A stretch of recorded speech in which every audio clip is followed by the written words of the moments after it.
Hello.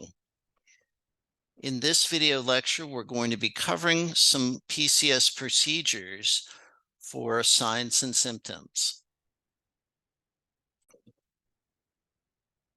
And again, something we've seen before in some other chapters, some of these diagnostic procedures are performed to investigate signs or symptoms and abnormal test findings. Again, as we talked about in HIM 270, we don't have a diagnosis until we have the patient seen by a provider. They run whatever tests they need to do. They work up the patient, as they say, and then they make a decision about what they have. Until then, especially in an outpatient setting, we would code a sign or symptom or an abnormal test finding. So as we discussed in HIM 270, if you have chest pain, that chest pain does not become an acute myocardial infarction until there are cardiac enzymes and other diagnostic findings that makes the provider say that the patient had a heart attack. Therefore, we have these different tests, and they're not always labs. They're sometimes PCS procedures. So we use these to describe biopsies. And like we talked about in other chapters in the course, sometimes these biopsies may have different root operations. There may be inspections. Some examples of inspections would be a bronchoscopy, cystoscopy, and colonoscopy. They may take tissue biopsies, and then again, you'd work your way across the table and use the right qualifiers. The other thing about diagnostic procedures is that we get into other sections besides the medical surgical section. We have administration, measurement, monitoring, imaging, and nuclear medicine.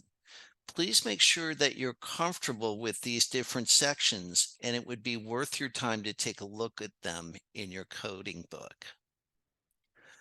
Administration codes identify procedures that are putting in a therapeutic, prophylactic, diagnostic, nutritional, or physiological substance. This could be a transfusion, this could be an infusion, or an injection.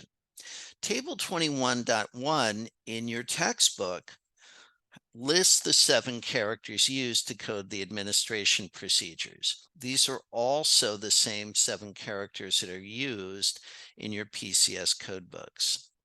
The main terms that you'd use to find these would be transfusion or introduction of substance in or on.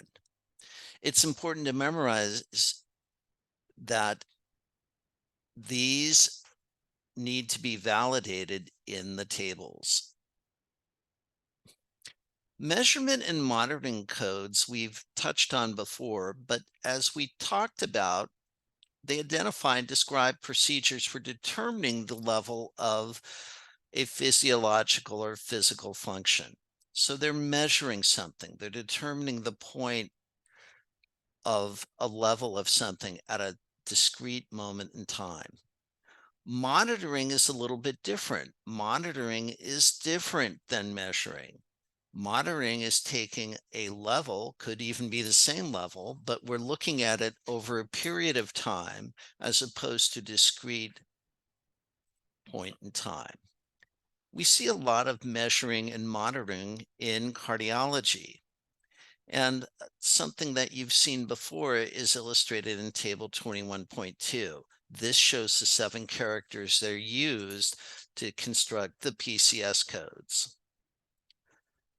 The codes in the imaging include procedures such as plain X-rays, radiography, as it says here, fluoroscopies, CTs, MRIs, and ultrasounds.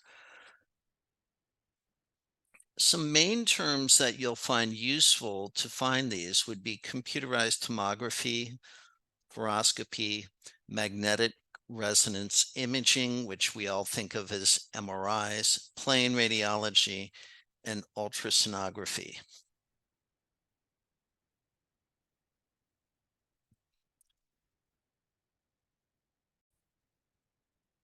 And that's all I have for you.